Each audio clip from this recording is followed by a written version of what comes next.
ओम श्रीमन्नारायणाय नमः। श्री विष्णु पुराण तृतीय अंश 8वां अध्याय। विष्णु भगवान की आराधना और चातुर्वर्ण्य धर्म का वर्णन। श्री मैत्री जी बोले कि भगवान देव संसार विजिगीषुभिः समाख्या हि जगन्नाथो विष्णुराराध्यते यथा आराधिताच्च गोविन्दा दाराधनपरैर्नरैः यत्प्राप्यते फलं श्रोतुं तच्चिच्छामि महामुने। हे भगवन, जो लोग संसार को जीतना चाहते हैं वे जिस प्रकार जगतपति भगवान विष्णु की उपासना करते हैं वह वर्णन कीजिए। और हे महामुने, उन गोविंद की आराधना करने पर आराधन परायण पुरुषों को जो फल मिलता है वह भी मैं सुनना चाहता हूँ। श्री पराशर जी बोले, यत् पृच्छति भवानेतत् सगरेण महात्मना और वह प्राह यथा पृष्टस् तन्मे निगदत शृणु। हे मैत्रेय, जो कुछ तुम पूछते हो यही बात महात्मा सगर ने औरव से पूछी थी। उसके उत्तर में उन्होंने जो कुछ कहा वह मैं तुमको सुनाता हूँ, श्रवण करो। हे मुनि श्रेष्ठ, सगर ने भृगुवंशी महात्मा औरव को प्रणाम करके उनसे भगवान विष्णु की आराधना के उपाय और विष्णु की उपासना करने से मनुष्य को जो फल मिलता है उसके विषय में पूछा था। उनके पूछने पर औरव ने यत्नपूर्वक जो कुछ कहा वह मैं तुम्हें सुनाता हूँ, ध्यानपूर्वक सुनो। औरव बोले, भगवान विष्णु की आराधना करने से मनुष्य भूमंडल संबंधी समस्त मनोरथ, स्वर्ग के भी श्रेष्ठ ब्रह्मा पद और परम निर्वाण पद भी प्राप्त कर लेता है। हे राजेंद्र, वह जिस फल की जितनी इच्छा करता है, अल्प हो या अधिक, श्री अच्युत की आराधना से निश्चय ही वह सब प्राप्त कर लेता है। और हे भूपाल, तुमने जो कुछ पूछा कि हरि की आराधना किस प्रकार की जाए, सो सब मैं तुमसे कहता हूँ, सावधान होकर सुनो। जो पुरुष वर्णाश्रम धर्म का पालन करने वाला है वही परम पुरुष विष्णु की आराधना कर सकता है। उनको संतुष्ट करने का और कोई मार्ग नहीं है। हे नृप, यज्ञों का यजन करने वाला पुरुष उन विष्णु ही का यजन करता है। जप करने वाला उन्हीं का जप करता है और दूसरों की हिंसा करने वाला उन्हीं की हिंसा करता है, क्योंकि भगवान हरि सर्वभूतमय है। अतः सदाचार युक्त पुरुष अपने वर्ण के लिए विहित धर्म का आचरण करते हुए श्री जनार्दन की ही उपासना करता है। हे पृथ्वीपते, ब्राह्मण, क्षत्रिय, वैश्य और शूद्र अपने अपने धर्म का पालन करते हुए ही विष्णु की आराधना करते हैं, अन्य प्रकार से नहीं। जो पुरुष दूसरों की निंदा, चुगली अथवा मिथ्या भाषण नहीं करता तथा ऐसा वचन भी नहीं बोलता जिससे दूसरे को खेद हो, उससे निश्चय ही भगवान केशव अति प्रसन्न रहते हैं। हे राजेंद्र, जो पुरुष दूसरे की स्त्री, धन और हिंसा में रुचि नहीं करता उससे सर्वदा ही भगवान केशव संतुष्ट रहते हैं। हे नरेंद्र, जो मनुष्य किसी प्राणी अथवा वृक्षादि अन्य देहधारियों को पीड़ित अथवा नष्ट नहीं करता उससे श्री केशव संतुष्ट रहते हैं। जो पुरुष देवता, ब्राह्मण और गुरुजनों की सेवा में सदा तत्पर रहता है, हे नरेश्वर, उससे गोविंद सदा प्रसन्न रहते हैं। जो व्यक्ति स्वयं अपने और अपने पुत्रों के समान ही समस्त प्राणियों का भी हित चिंतक होता है वह सुगमता से श्री हरि को प्रसन्न कर लेता है। हे नृप, जिसका चित्त रागादि दोषों से दोषित नहीं है उस विशुद्ध चित्त पुरुष से भगवान विष्णु सदा संतुष्ट रहते हैं। हे नृपश्रेष्ठ, शास्त्रों में जो वर्णाश्रम धर्म कहे हैं उनका ही आचरण करके पुरुष विष्णु की आराधना कर सकता है और किसी प्रकार नहीं। सगर बोले, हे द्विजश्रेष्ठ, अब मैं संपूर्ण वर्ण धर्म और आश्रमों को सुनना चाहता हूँ, कृपा करके वर्णन कीजिए। और वो बोले, ब्राह्मण क्षत्रिया वेशां शूद्राणां च यथा क्रमं त्वमेकाग्रमतिर्भूत्वा शृणु धर्मान् मयोदितान्। जिनका मैं वर्णन करता हूँ उन ब्राह्मण, क्षत्रिय, वैश्य और शूद्रों के धर्मों का तुम एकाग्र चित्त होकर क्रमशः श्रवण करो। ब्राह्मण का कर्तव्य है कि दान दे, यज्ञों द्वारा देवताओं का यजन करे, स्वाध्यायशील हो, नित्य स्नान तर्पण करे और अग्न्याधान आदि कर्म करता रहे। ब्राह्मण को उचित है कि वृत्ति के लिए दूसरों से यज्ञ करावे, औरों को पढ़ावे और न्यायोपार्जित शुद्ध धन में से न्यायाकूलन द्रव्य संग्रह करे। ब्राह्मण को कभी किसी का अहित नहीं करना चाहिए और सर्वदा समस्त प्राणियों के हित में तत्पर रहना चाहिए। संपूर्ण प्राणियों में मैत्री रखना ही ब्राह्मण का परम धन है। पत्थर में और पराये रत्न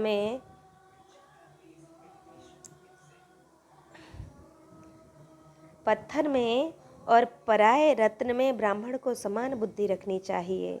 हे राजन, पत्नी के विषय में ऋतुगामी होना ही ब्राह्मण के लिए प्रशंसनीय कर्म है। क्षत्रिय को उचित है कि ब्राह्मणों का यथेच्छ दान दे, विविध यज्ञों का अनुष्ठान करे और अध्ययन करे। शस्त्र धारण करना और पृथ्वी की रक्षा करना ही क्षत्रिय की उत्तम आजीविका है। इनमें भी पृथ्वी पालन ही उत्कृष्टतर है। पृथ्वी पालन से ही राजा लोग कृतकृत्य हो जाते हैं, क्योंकि पृथ्वी में होने वाले यज्ञादि कर्मों का अंश राजा को मिलता है।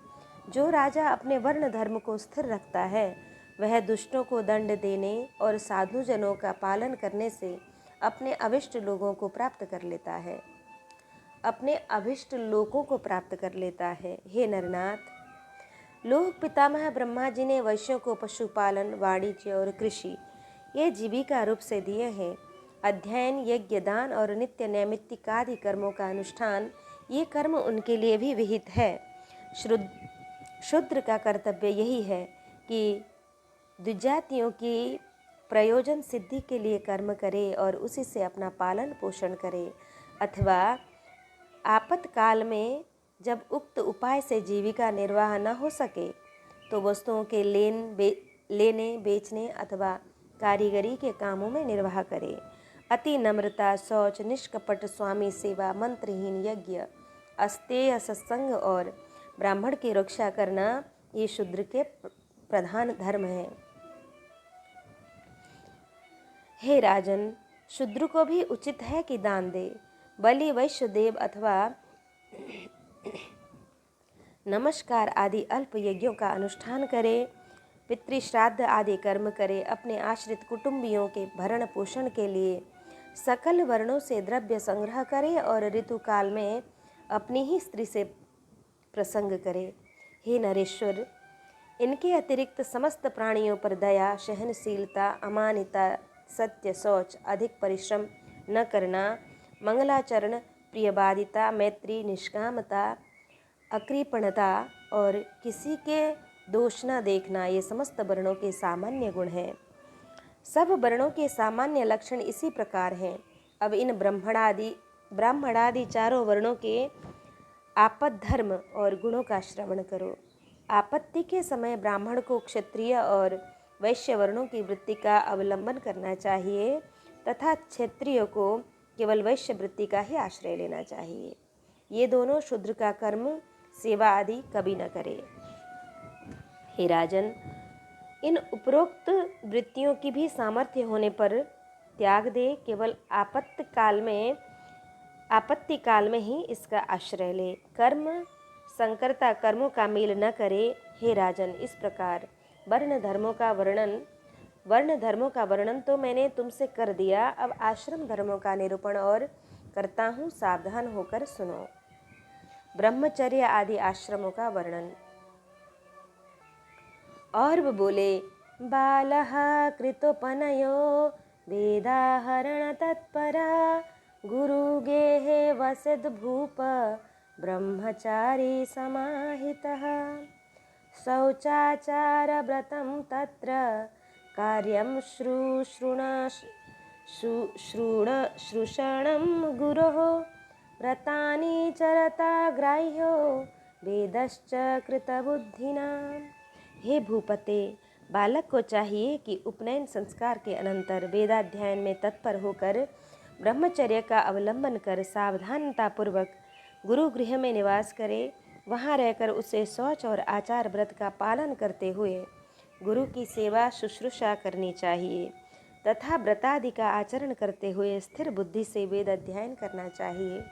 हे राजन, प्रातःकाल और सायंकाल दोनों संध्याओं में एकाग्र होकर सूर्य और अग्नि की उपासना करे तथा गुरु का अभिवादन करे।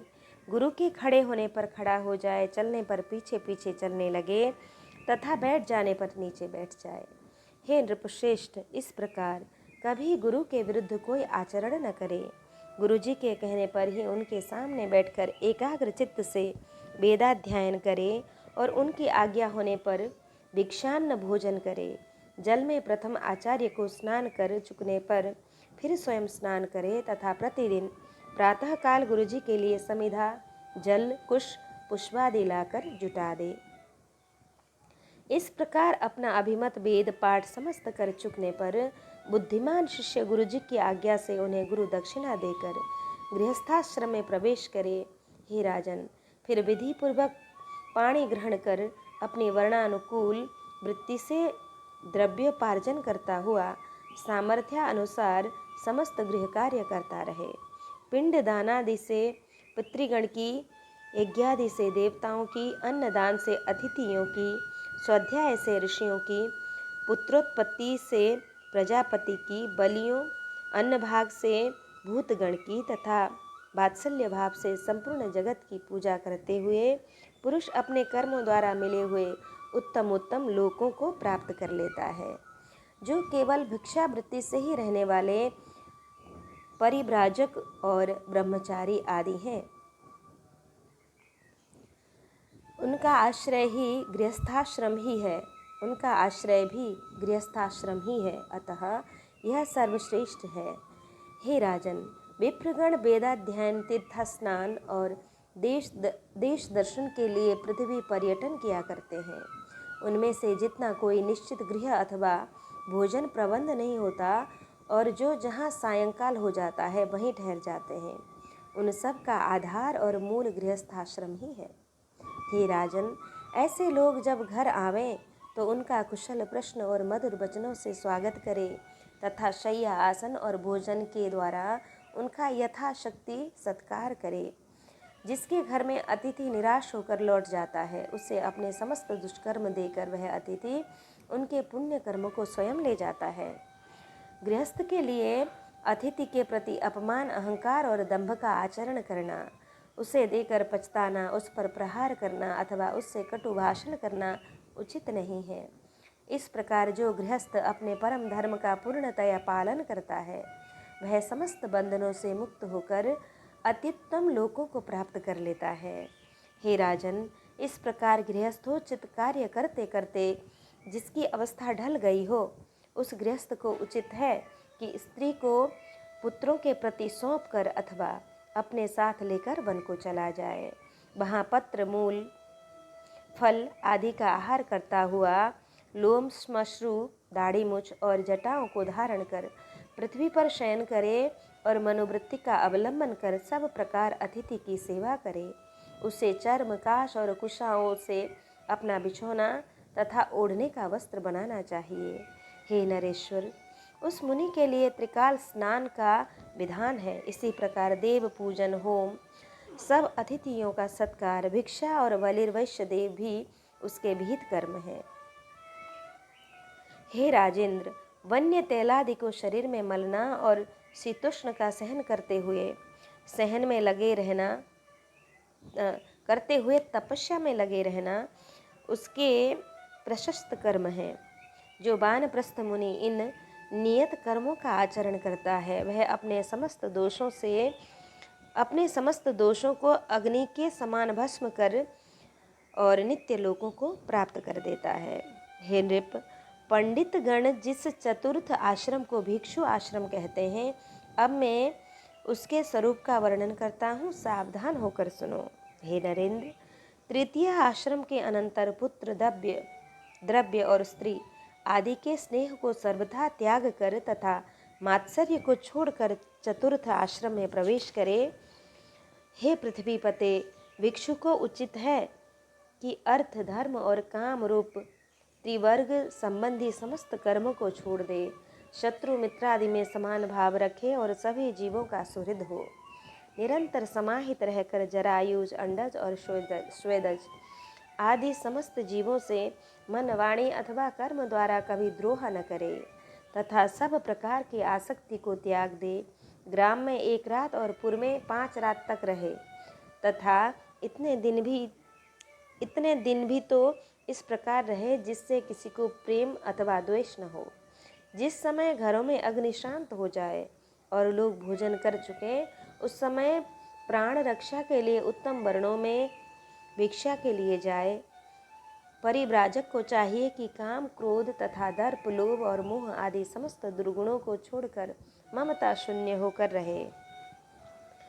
जो मुनि समस्त प्राणियों को अभयदान देकर विचरता है, उसको भी किसी से कभी कोई भय नहीं होता। जो ब्राह्मण चतुर्थ आश्रम में अपने शरीर में स्थित प्राणादि सहित जठराग्नि के उद्देश्य से अपने मुख में भिक्षान्न रूप हवि से हवन करता है, वह ऐसा अग्निहोत्र करके अग्निहोत्रियों के लोगों को प्राप्त हो जाता है। जो ब्राह्मण ब्रह्म से भिन्न सभी मिथ्या है, संपूर्ण जगत भगवान का ही संकल्प है, ऐसे बुद्धि योग से युक्त होकर यथाविधि आचरण करता हुआ इस मोक्षाश्रम का पवित्रता और सुखपूर्वक आचरण करता है, वह निरिंधन अग्नि के समान शांत होता है और अंत में ब्रह्मलोक प्राप्त करता है। जात, कर्म, नामकरण और विवाह संस्कार की विधि। सगर बोले, कथितं चातुराश्रम्यं चातुर्वर्ण्य क्रियास्तथा पुंसः क्रियामहं श्रोत्रु मुक्षामि द्विज सत्तमा। हे द्विज श्रेष्ठ, आपने चारों आश्रम और वर्णों को और उनके कर्मों का वर्णन किया। अब मैं आपके द्वारा मनुष्य के षोडश संस्कार रूप कर्मों को सुनना चाहता हूँ। हे भृगुश्रेष्ठ, मेरा विचार है कि आप सर्वज्ञ हैं, अतएव आप मनुष्य के नित्य, नैमित्तिक और काम्य आदि सब प्रकार के कर्मों का निरूपण कीजिए। और वो बोले, हे राजन, आपने जो नित्य, नैमित्तिक आदि क्रियाकलाप के विषय में पूछा, सो मैं सबका वर्णन करता हूँ, एकाग्र होकर सुनो। पुत्र के उत्पन्न होने पर पिता को चाहिए कि उसके जात, कर्म आदि सकल क्रियाकांड और आभ्युदयिक श्राद्ध करे। हे नरेश्वर, पूर्वाभिमुख बिठाकर युग्म ब्राह्मण को भोजन करावे तथा द्विजातियों के व्यवहार के अनुसार देव और पितृपक्ष की तृप्ति के लिए श्राद्ध करे। और हे राजन, प्रसन्नतापूर्वक दैव तीर्थ अंगुलियों के अग्रभाग द्वारा नांदीमुख पितृगण को दही, जौ और बद्री फल मिलाकर बनाए हुए पिंड दे, अथवा प्राजापत्य तीर्थ कनिष्ठिका के मूल द्वारा संपूर्ण उपचार द्रव्यों का दान करे। इसी प्रकार कन्या अथवा पुत्रों के विवाह आदि समस्त वृद्धि काल में भी करे। तदंतर पुत्रोत्पत्ति के 10वें दिन पिता नामकरण संस्कार करे। पुरुष का नाम पुरुषवाचक होना चाहिए, उसके पूर्व में देववाचक शब्द हो तथा पीछे शर्मा, वर्मा आदि होने चाहिए। ब्राह्मण के नाम के अंत में शर्मा, क्षत्रिय के अंत में वर्मा तथा वैश्य और शूद्र के नामांत में क्रमशः गुप्त और दास शब्दों का प्रयोग करना चाहिए। नाम अर्थहीन, अभिहित, अपशब्द युक्त, अमांगलिक और निंदनीय न होना चाहिए। तथा उसके अक्षर समान होने चाहिए। अति दीर्घ, अति लघु अथवा कठिन अक्षरों से युक्त नाम न रखें। जो सुखपूर्वक उच्चारण किया जा सके और जिसके पीछे के वर्ण लघु हों और नाम का व्यवहार करे। तदंतर उपनयन संस्कार हो जाने पर गुरु गृह में रहकर विधि पूर्वक विद्या अध्ययन करे। हे भूपाल, फिर विद्या अध्ययन कर चुकने पर गुरु को दक्षिणा देकर यदि गृहस्थाश्रम में प्रवेश करने की इच्छा हो तो विवाह कर ले या दृढ़ संकल्प पूर्वक नैष्ठिक ब्रह्मचार्य ग्रहण कर गुरु अथवा गुरुपुत्रों की सेवा शुश्रूषा करता रहे अथवा अपनी इच्छा अनुसार वानप्रस्थ या संन्यास ग्रहण कर ले। हे राजन, पहले जैसा संकल्प किया हो वैसा ही करे। यदि विवाह करना हो तो अपने तृतीयांश अवस्था वाली कन्या से विवाह करे तथा अधिक या अल्प केश वाली अथवा अति सांवली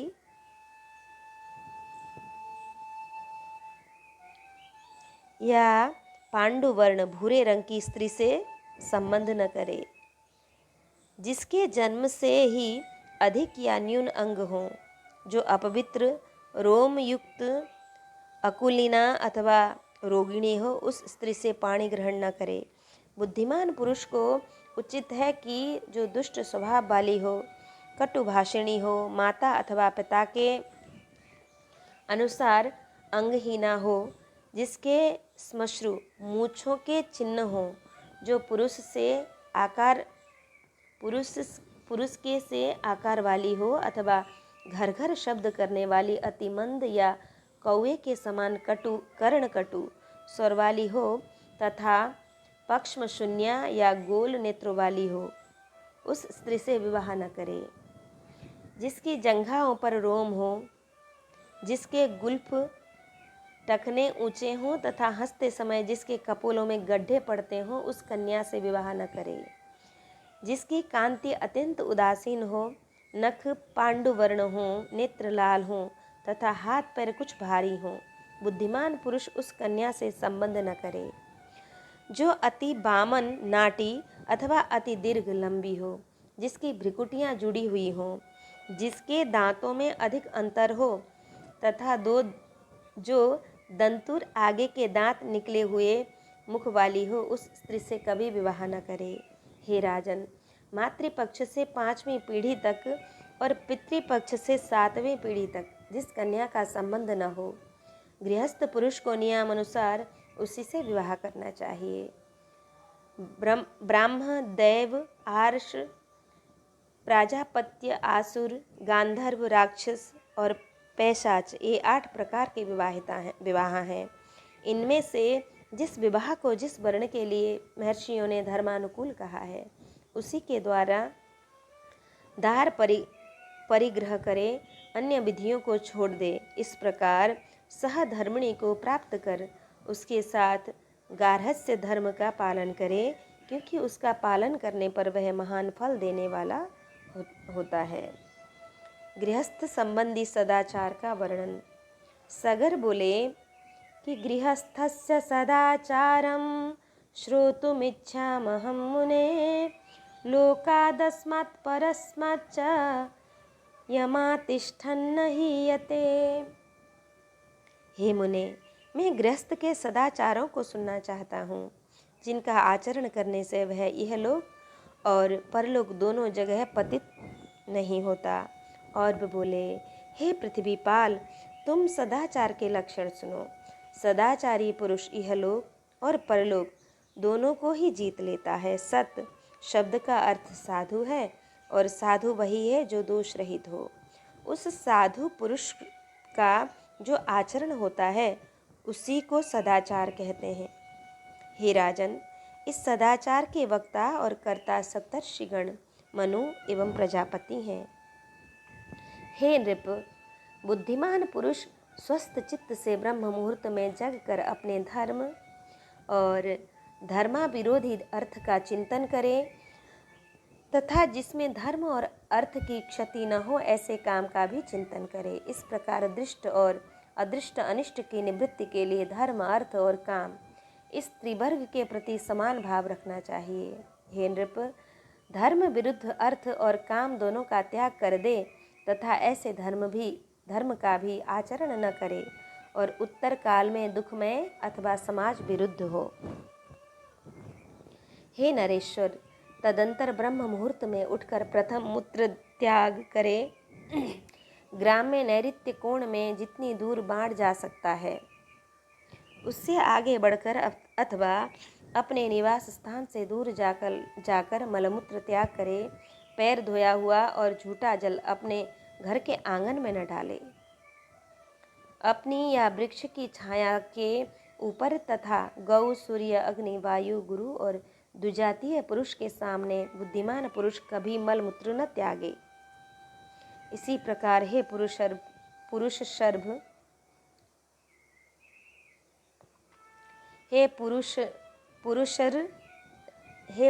सब जुते हुए खेत में, शस्य संपन्न भूमि में, गौओं के गोष्ठ में, जन समाज में, मार्ग के बीच में, नदी आदि तीर्थ स्थानों में, जल अथवा जलाशय के तट पर और स्मशान में कभी भी मलमूत्र का त्याग न करे। हे राजन, विशेष आपत्ति हो तो प्राज्ञ पुरुष को चाहिए कि दिन के समय उत्तर मुख और रात्रि के समय दक्षिण मुख होकर मूत्र त्याग करे। मल त्याग के समय पृथ्वी को तिनकों से और सिर को वस्त्र से ढाँप ले तथा उस स्थान पर अधिक समय तक न रहे, न कुछ बोले ही। राजन, बाबी की चूहों द्वारा बिल से निकली हुई, जल के भीतर की शौच कर्म से बची हुई, घर के लीपने की चींटी आदि छोटे छोटे जीवों द्वारा निकली हुई और हल से उखाड़ी हुई इन सब प्रकार की मृत्तिकाओं का शौच कर्म में उपयोग न करे। हे नृप, लिंग में 1 बार, गुदा में 3 बार, बाएं हाथ में 10 बार और दोनों हाथों में 7 बार मृत्तिका लगाने से शौच संपन्न होता है। तदंतर गंध और फेन रहित स्वच्छ जल से आचमन करे तथा फिर सावधान पूर्वक बहुत सी मृत्तिका ले। उससे चरण शुद्धि करने के अनंतर फिर पैर धोकर 3 बार कुल्ला करे और 2 बार मुख धोवे। तत्पश्चात जल लेकर शिरोदेश में स्थित इंद्रिय रंध्र, मूर्धा, बाहु, नाभि और हृदय को स्पर्श करे। फिर भली प्रकार स्नान करने के अनंतर केश संवारे और दर्पण, अंजन तथा दुर्वा आदि मांगलिक द्रव्यों का यथाविधि व्यवहार करे। तदंतर हे पृथ्वीपते, अपने वर्ण धर्म के अनुसार आजीविका के लिए धनोपार्जन करे और श्रद्धापूर्वक यज्ञानुष्ठान करे। सोम संस्था, हविष संस्था और पाक संस्था, इन सब धर्म कर्मों का आधार धन ही है। अतः मनुष्य को धनोपार्जन का यत्न करना चाहिए। नित्य कर्मों के संपादन के लिए नदी, नद, तड़ाग, देवालयों की बावड़ी और पर्वतीय झरनों में स्नान करना चाहिए अथवा कुएं से जल खींचकर उसके पास की भूमि पर स्नान करे और यदि वहां भूमि पर स्नान करना संभव न हो तो कुएं से खींचकर लाए हुए जल से घर में ही नहा ले। स्नान करने के अनंतर शुद्ध वस्त्र धारण कर देवता, ऋषिगण और पितृगण का उन्हीं के तीर्थों से तर्पण करे। देवता और ऋषियों के तर्पण के लिए 3-3 बार तथा प्रजापति के लिए 1 बार जल छोड़े। हे पृथ्वीपते, पितृगण और पितामहों की प्रसन्नता के लिए 3 बार जल छोड़े तथा इसी प्रकार प्रपितामहों को भी संतुष्ट करे एवं माता मह, नाना और उनके पिता तथा उनके पिता को भी सावधान पूर्वक पितृतीर्थ से जलदान करे। अब काम्य तर्पण का वर्णन करता हूँ, वह श्रवण करो। यह जल माता के लिए हो, यह प्रमाता के लिए हो, यह वृद्ध माता के लिए हो, यह गुरु पत्नी को, यह गुरु को, यह मामा को, यह प्रिय मित्र को तथा यह राजा को प्राप्त हो। हे राजन, यह जपता हुआ समस्त भूतों के हित के लिए देवादि तर्पण करके अपनी इच्छा अनुसार अभिलषित संबंध के लिए जलदान करे। देवादि तर्पण के समय इस प्रकार कहे, हे देव, असुर, यक्ष, नाग, गंधर्व, राक्षस, पिशाच, गुह्यक, सिद्ध, कुष्मांड, पशु, पक्षी, जलचर, थलचर और वायुभक्षक आदि सभी प्रकार के जीव मेरे दिए हुए इस जल से तृप्त हों। जो प्राणी संपूर्ण नरकों में नाना प्रकार की यातनाएं भोग रहे हैं, उनकी तृप्ति के लिए मैं यह जलदान करता हूँ। जो मेरे बंधु अथवा अबंधु तथा जो अन्य जन्मों में मेरे बंधु थे एवं और भी जो मुझसे जल की इच्छा रखने वाले हैं, वे सब मेरे दिए हुए जल से परितृप्त हों। क्षुधा और तृष्णा से व्याकुल जीव कभी भी क्यों न हो, मेरा दिया हुआ यह तिलोदक उनको तृप्त प्रदान करे। हे नृप, इस प्रकार मैंने तुमसे यह काम्य तर्पण का निरूपण किया, जिसके करने से मनुष्य सकल संसार को तृप्त कर देता है। और हे अनघ, इससे उसे जगत की तृप्ति से होने वाला पुण्य प्राप्त होता है। इस प्रकार उपरोक्त जीवों को श्रद्धा पूर्वक काम में जलदान करने के अनंतर आचमन करे और फिर सूर्य देव को जलांजलि दे। इस समय इस प्रकार कहे, भगवान विवस्वान को नमस्कार है, जो वेद वेद्य और विष्णु के तेज स्वरूप है तथा जगत को उत्पन्न करने वाले अति पवित्र एवं कर्मों के साक्षी हैं। तदंतर जलाभिषेक और पुष्प तथा धूपादि निवेदन करता हुआ गृहदेव और इष्टदेव का पूजन करे। हे नृप, फिर अपूर्व अग्निहोत्र करे। उसमें पहले ब्राह्मण को और तदंतर क्रमशः प्रजापति, गुह्य, काश्यप और अनुमति को आदर पूर्वक आहुतियाँ दे। उससे बचे हुए हव्य को पृथ्वी और मेघ के उद्देश्य से उदक पात्र में, धाता और विधाता के उद्देश्य से द्वारों के दोनों ओर तथा ब्रह्मा के उद्देश्य से घर के मध्य में छोड़ दे। हे पुरुष व्याघ्र, अब मैं दिक्पाल गण की पूजा का वर्णन करता हूँ, श्रवण करो। बुद्धिमान पुरुष को चाहिए कि पूर्व, दक्षिण, पश्चिम और उत्तर दिशाओं में क्रमशः इंद्र, यम, वरुण और चंद्रमा के लिए उत्शिष्ट सामग्री से बलिदान करे। पूर्व और उत्तर दिशा में धन्वंतरि के लिए बलि दे तथा इसके अनंतर बलि वैश्यदेव कर्म करे। बलि वैश्यदेव के समय वायव्य कोण में वायु को तथा अन्य समस्त दिशाओं में वायु एवं उन दिशाओं को बलि दे। इसी प्रकार ब्रह्म, अंतरिक्ष और सूर्य को भी उनकी दिशाओं के अनुसार अर्थात मध्य में बलि प्रदान करे। फिर हे नरेश्वर, विश्वदेवों, विश्वभूतों, विश्वपतियों, पितरों और यक्षों के उद्देश्य से यथास्थान बलि प्रदान करे। तदंतर बुद्धिमान व्यक्ति और अन्न लेकर पवित्र पृथ्वी पर समाहित चित्त से बैठकर स्वेच्छानुसार समस्त प्राणियों को बलि प्रदान करे। उस समय इस प्रकार कहे, देवता, मनुष्य, पशु, पक्षी, सिद्ध, यक्ष, सर्प, दैत्य, प्रेत, पिशाच, वृक्ष तथा और भी चींटी आदि कीट पतंग जो अपने कर्म बंधन से बंधे हुए क्षुधातुर होकर मेरे दिए हुए अन्न की इच्छा करते हैं, उन सब के लिए मैं यह अन्नदान करता हूँ। वे इससे परितृप्त और आनंदित हों।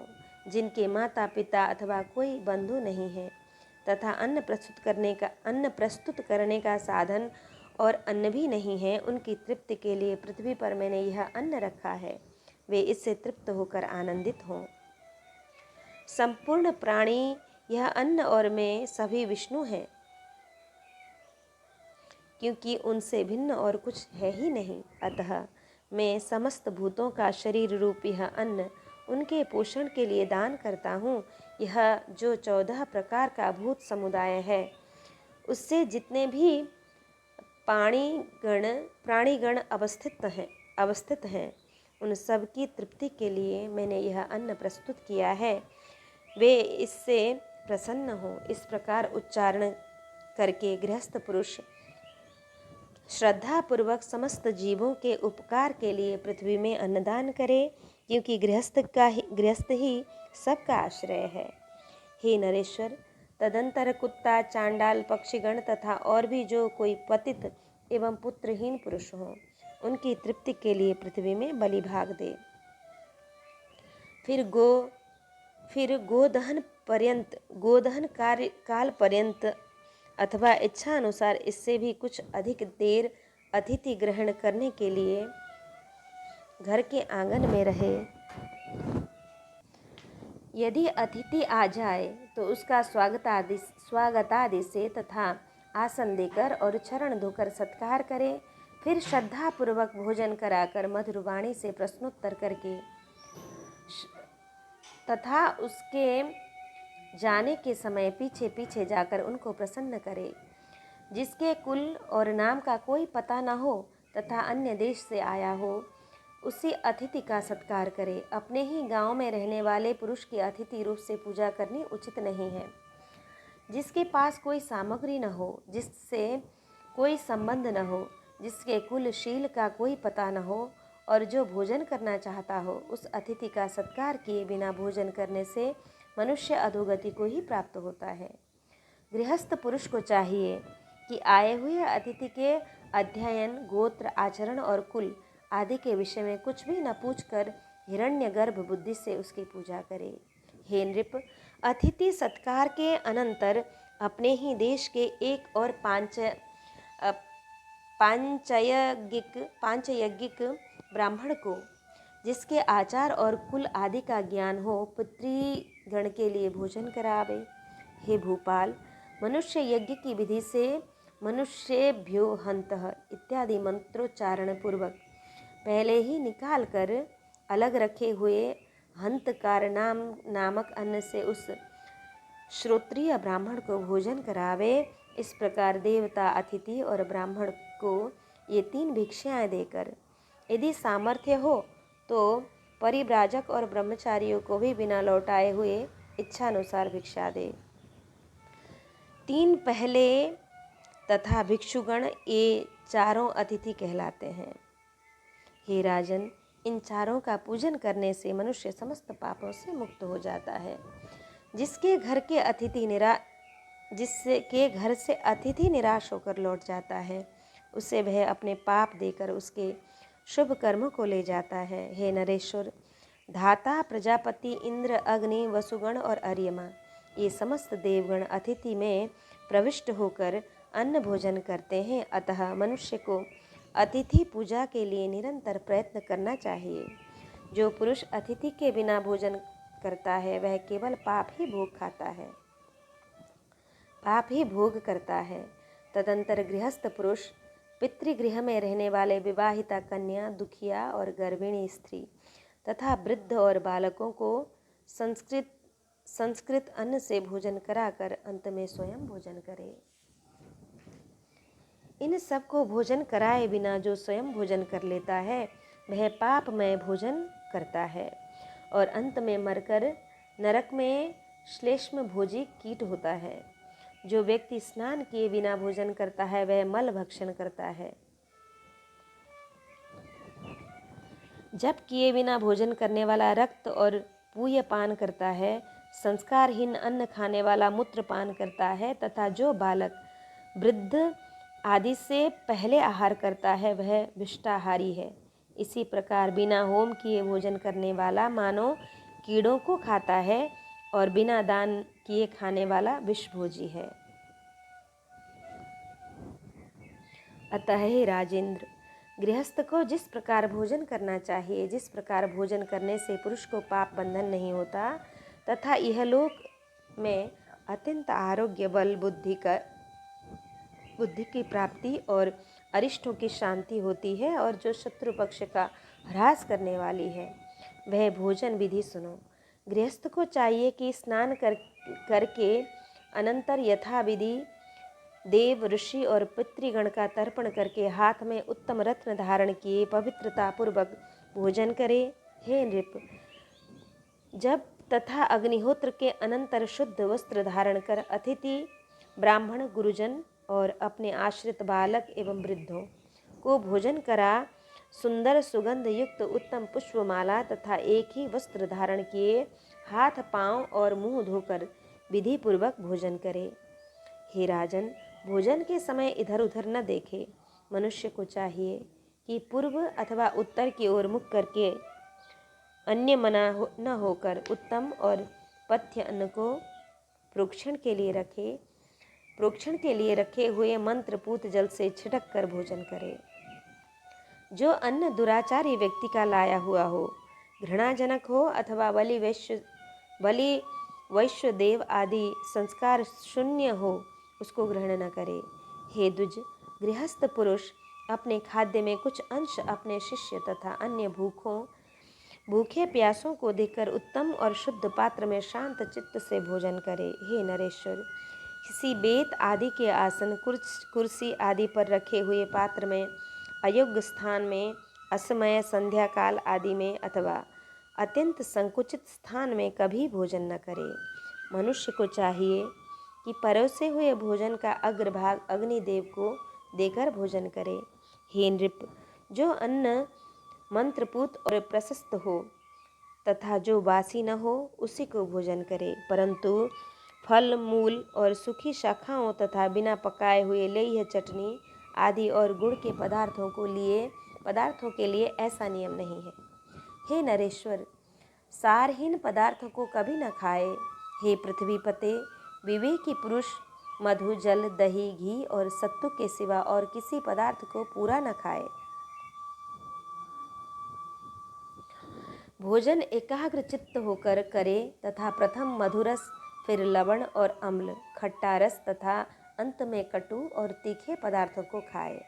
जो पुरुष पहले द्रव्य पदार्थों को, बीच में कठिन वस्तुओं को तथा अंत में फिर द्रव्य पदार्थों को ही खाता है, वह कभी बल तथा आरोग्य से हीन नहीं होता।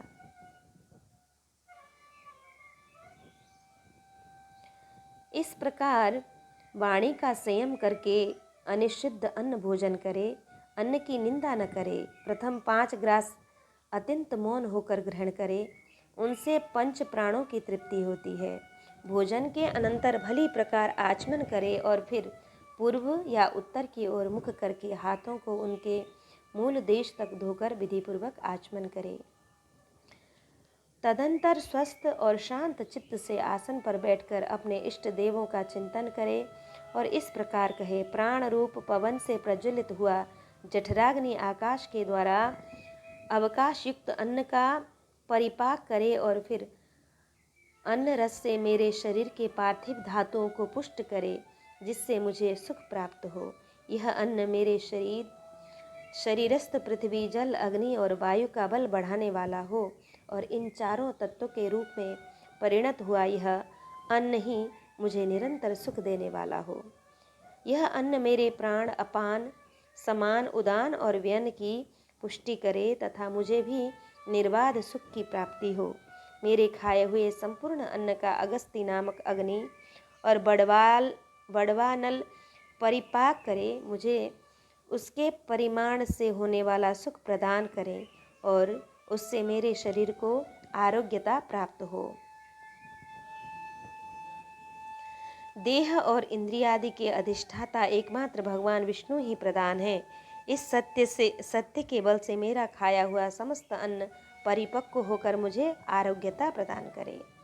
भोजन करने वाला भोज्य अन्न और उसका परिपाक, ये सब विष्णु ही है। इस सत्य भावना के बल से मेरा खाया हुआ यह अन्न पच जाए, ऐसा कहकर अपने उदर पर हाथ फेरे और सावधान होकर अधिक श्रम उत्पन्न न करने वाले कार्यों में लग जाए। सच्छास्त्रों का अवलोकन आदि सन्मार्ग के अविरोधी विनोदों से शेष दिन को व्यतीत करे और फिर सायंकाल के समय सावधानता पूर्वक संध्योपासन करे। हे राजन, बुद्धिमान पुरुष को चाहिए कि सायंकाल के समय सूर्य के रहते हुए और प्रातः काल तारागण के चमकते हुए ही भली प्रकार आचमनादि करके विधिपूर्वक संध्योपासना करे। हे पार्थिव, सूतक पुत्र जन्मादि से होने वाली असुचिता, असौच, मृत्यु से होने वाली असुचिता, उन्माद, रोग और भय आदि कोई बाधा न हो तो प्रतिदिन ही संध्योपासना करना चाहिए।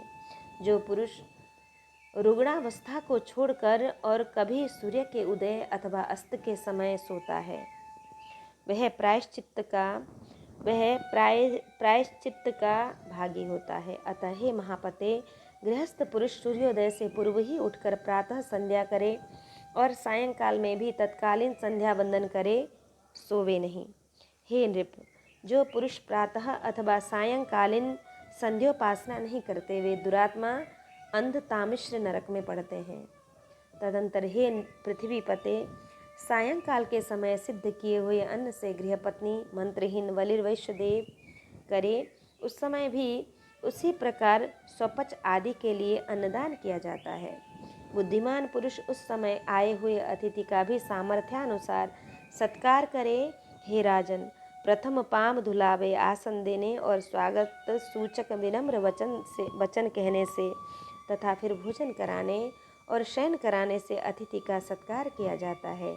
हे नृप, दिन के समय अतिथि के लौट जाने से जितना पाप लगता है, उससे 8 गुना पाप सूर्यास्त के समय लौटने से होता है। अतः हे राजेंद्र, सूर्यास्त के समय आए हुए अतिथि का गृहस्थ पुरुष अपनी सामर्थ्यानुसार अवश्य सत्कार करे, क्योंकि उसका पूजन करने से ही समस्त देवताओं का पूजन हो जाता है। मनुष्य को चाहिए कि अपनी शक्ति के अनुसार उसे भोजन के लिए अन्न, शाक या जल देकर तथा सोने के लिए शैया या घास फूस का बिछौना अथवा पृथ्वी ही देकर उसका सत्कार करे। हे नृप, तदंतर गृहस्थ पुरुष सायंकाल का भोजन करके हाथ पांव धोकर छिद्रादिहीन काष्ठमय शैया पर लेट जाए, जो काफ़ी बड़ी न हो, टूटी हुई हो, ऊंची नीची हो, मलिन हो अथवा जिसमें जीव हो या जिस पर कुछ बिछा हुआ न हो, उस शैया पर न सोवे। हे नृप, सोने के समय सदा पूर्व अथवा दक्षिण की ओर सिर रखना चाहिए। इनके विपरीत दिशाओं की ओर सिर रखने से रोगों की उत्पत्ति होती है। हे पृथ्वीपते, ऋतुकाल में अपनी ही स्त्री से संग करना उचित है। पुल्लिंग नक्षत्र में युग्म और उनमें भी पीछे की रात्रियों में शुभ समय में स्त्री प्रसंग न करे। किंतु यदि स्त्री अप्रसन्नता रोगिणी, रजस्वला, निर्भिलाषिणी, क्रोधिता, दुखिनी अथवा गर्भिणी हो तो उसका संग न करे। जो सीधे स्वभाव की न हो, पराभिलाषिणी अथवा निर्भिलाषिणी हो, क्षुधार्धा हो, अधिक भोजन किए हुए हो अथवा परस्त्री हो, उसके पास न जाए। और यदि अपने में ये दोष हो तो भी स्त्री गमन न करे। पुरुष को उचित है कि स्नान करने के अनंतर माला और गंध धारण कर काम और अनुराग युक्त होकर स्त्री गमन करे। जिस समय अति भोजन किया हो अथवा क्षुधित हो, उस समय उसमें प्रवृत्त न हो। हे राजेंद्र, चतुर्दशी, अष्टमी, अमावस्या, पूर्णिमा और सूर्य की संक्रांति, ये सब पर्व दिन हैं। इन पर्व दिनों में तेल, स्त्री अथवा मांस का भोग करने वाला पुरुष मरने पर विष्ठा और मूत्र के भरे नरक में पड़ता है। संयमी और बुद्धिमान पुरुष को इन समस्त पर्व दिनों में सच्छास्त्रावलोकन, देवोपासना, यज्ञानुष्ठान, ध्यान और जप आदि में लगे रहना चाहिए। गौछाग आदि अन्य अयोनियों से औषध प्रयोग से अथवा ब्राह्मण, देवता और गुरु के आश्रमों में कभी मैथुन न करे। औषध प्रयोग से अथवा ब्राह्मण, देवता और गुरु के आश्रमों में कभी मैथुन न करे। हे पृथ्वीपते, चैत्य वृक्ष के नीचे, आंगन में, तीर्थ में, पशुशाला में, चौराहे पर, स्मशान में, उपवन में अथवा जल में भी मैथुन करना उचित नहीं है। हे राजन, पूर्वोक्त समस्त पर्व दिनों में प्रातःकाल और सायंकाल में तथा मलमूत्र के वेग के समय बुद्धिमान पुरुष मैथुन में प्रवृत्त न हो। हे नृप, पर्व दिनों में स्त्री गमन करने से धन की हानि होती है। दिन में करने से पाप होता है, पृथ्वी पर करने से रोग होते हैं और जलाशय में स्त्री प्रसंग करने से अमंगल होता है। पर स्त्री से तो वाणी से क्या, मन से भी प्रसंग न करे, क्योंकि उससे मैथुन करने वाले को अस्थि बंधन भी नहीं होता, अर्थात उन्हें अस्थि शून्य कीटादि होना पड़ता है। पर स्त्री की आसक्ति पुरुष को इहलोक और परलोक दोनों जगह भय देने वाली है। इहलोक में उसकी आयु क्षीण हो जाती है और मरने पर वह नरक में जाता है। ऐसा जानकर बुद्धिमान पुरुष उपरोक्त दोषों से रहित अपनी स्त्री से ही ऋतुकाल में प्रसंग करे तथा उसकी विशेष अभिलाषा हो तो बिना ऋतुकाल के भी गमन करे। गृहस्थ संबंधी सदाचार का वर्णन। और वह बोले, गृहस्थ पुरुष को नित्य प्रति देवता, गौ, ब्राह्मण, सिद्धगण, वयोवृद्ध तथा आचार्य की पूजा करनी चाहिए और दोनों समय संध्या बंदन तथा अग्निहोत्रादि कर्म करने चाहिए। गृहस्थ पुरुष सदा ही संयम पूर्वक रहकर बिना कहीं से कटे हुए 2 वस्त्र, उत्तम औषधियाँ और गारुड़, मरकत आदि विष नष्ट करने वाले रत्न धारण करे। वह केशों को स्वच्छ और चिकना रखे तथा सर्वदा सुगंध युक्त सुंदर वेश और मनोहर श्वेत पुष्प धारण करे। किसी का थोड़ा सा भी धन हरण न करे और थोड़ा सा भी अप्रिय भाषण न करे। जो मिथ्या हो ऐसा प्रिय वचन भी कभी न बोले और न कभी दूसरों के दोषों को ही कहे। हे पुरुष श्रेष्ठ, दूसरों की स्त्री अथवा दूसरों के साथ बैर करने में कभी रुचि न करे, निंदित सवारी में कभी न चढ़े और नदी तीर की छाया का कभी आश्रय न ले। बुद्धिमान पुरुष लोक विशिष्ट पतित उत्तम और जिसके बहुत से शत्रु हों ऐसे पर पीड़क पुरुषों के साथ तथा कुलटा के स्वामी क्षुद्र मिथ्यावादी अति व्ययशील निंदापरायण और दुष्ट पुरुषों के साथ कभी मित्रता न करे और न कभी मार्ग में अकेला चले। हे नरेश्वर, जल प्रवाह के वेग में सामने पड़कर स्नान न करे, जलते हुए घर में प्रवेश न करे और वृक्ष की चोटी पर न चढ़े, दांतों को परस्पर न घिसे, नाक को न कुरेदे तथा मुख को बंद किए हुए जमुहाई न ले और न बंद मुख से खासे या श्वास छोड़े। बुद्धिमान पुरुष जोर से न हंसे और शब्द करते हुए अधोवायु न छोड़े तथा नखों को न चबावे, तिनका न तोड़े और पृथ्वी पर भी न लिखे। हे प्रभु, विचक्षण पुरुष मूछ दाढ़ी के बालों को न चबावे, 2 ढेलों को परस्पर न रगड़े और अपवित्र एवं निंदित नक्षत्रों को न देखे, नग्न परस्त्री को और उदय अथवा अस्त होते हुए सूर्य को न देखे तथा शव और शब गंध से घृणा न करे, क्योंकि शब गंध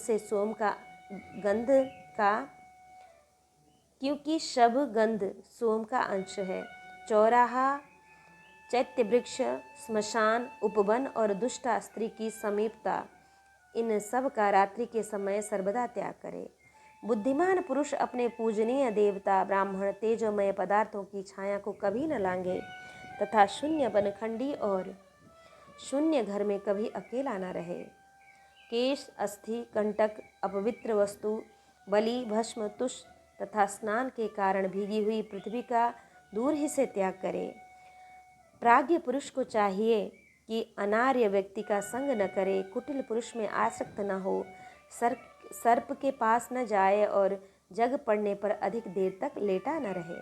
हे नरेश्वर, बुद्धिमान पुरुष जागने, सोने, स्नान करने, बैठने, शय्या सेवन करने और व्यायाम करने में अधिक समय न लगावे। हे राजेंद्र, प्राज्ञ पुरुष दांत और सींग वाले पशुओं को, ओस को तथा सामने की वायु और धूप का सर्वदा त्याग करे। नग्न होकर स्नान, शयन और आचमन न करे तथा केश खोलकर आचमन और देव पूजन न करे।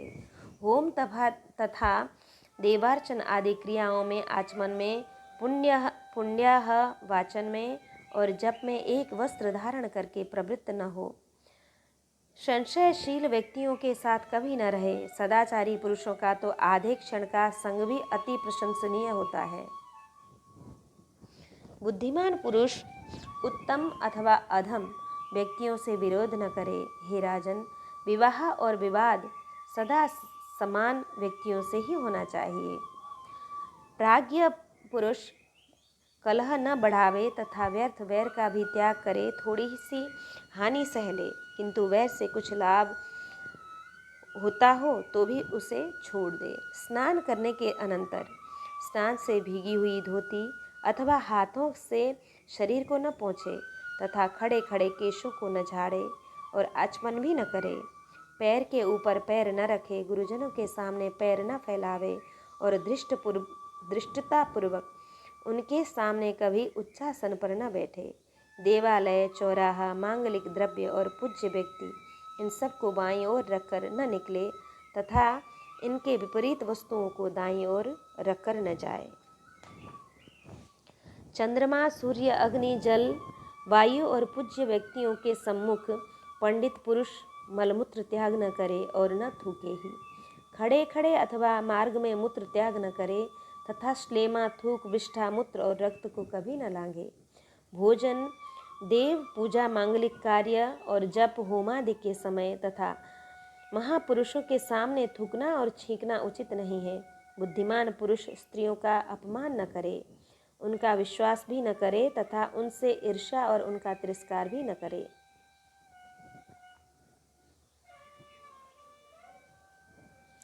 सदाचार परायण प्राज्ञ पुरुष मांगलिक द्रव्य, पुष्प, रत्न, घृत और पूज्य व्यक्तियों का अभिवादन किए बिना कभी अपने घर से न निकले।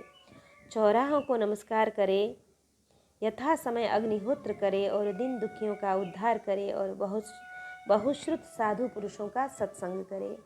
जो पुरुष देवता और ऋषियों की पूजा करता है, पितृगण को पिंडोदक देता है और अतिथि का सत्कार करता है, वह पुण्य लोकों में जाता है। जो व्यक्ति जितेंद्रिय होकर समयानुसार हित मित और प्रिय भाषण करता है, हे राजन, वह आनंद के हेतुभूत अक्षय लोकों को प्राप्त होता है। बुद्धिमान, लज्जावान, क्षमाशील, आस्तिक और विनयी पुरुष विद्वान और कुलीन पुरुषों के योग्य उत्तम लोकों में जाता है। अकाल मेघ गर्जन के समय, पर्व दिनों पर, अशौच काल में तथा इन चंद्र और सूर्य ग्रहण के समय बुद्धिमान पुरुष अध्ययन न करे। जो व्यक्ति क्रोधित को शांत करता है, सबका बंधु है, मत्सर शून्य है, भयभीत को सांत्वना देने वाला है और साधु स्वभाव है, उसके लिए स्वर्ग तो बहुत छोटा फल है। जिससे शरीर रक्षा की इच्छा हो, वह पुरुष वर्षा और धूप में छाता लेकर निकले, रात्रि के समय और वन में दंड लेकर जाए तथा जहाँ कहीं जाना हो सर्वदा जूता पहनकर जाए। बुद्धिमान पुरुष को ऊपर की ओर इधर उधर थूक अथवा दूर के पदार्थों को देखते हुए नहीं चलना चाहिए। केवल युगमात्र 4 हाथ पृथ्वी को देखता हुआ चले। जो जितेंद्रिय दोष के समस्त हेतुओं को त्याग देता है, उसके धर्म, अर्थ और काम की थोड़ी सी भी हानि नहीं होती।